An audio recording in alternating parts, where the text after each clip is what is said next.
ya Resulallah. Aşkınla yaşarır gözler, sızılar bu yürekte diller. Bu aşıklar seni özler.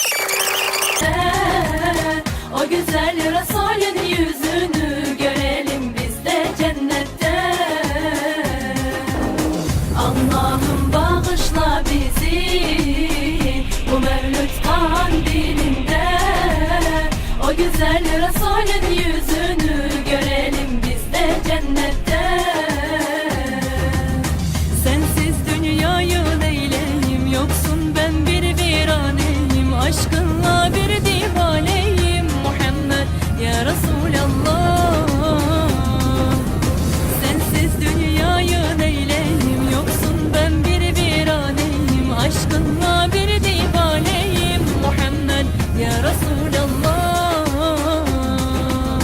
Allah'ım bağışla bizi bu Mevlüt kandilinde.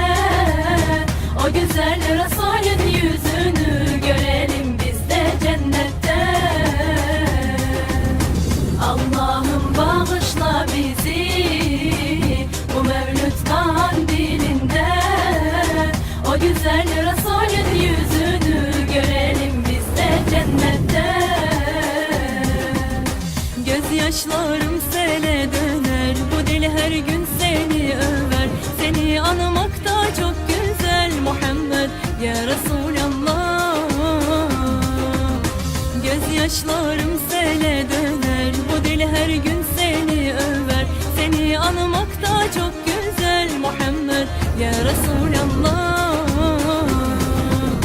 Allah'ım bağışla bizi bu Mevlüt kandilinde. O güzel Resul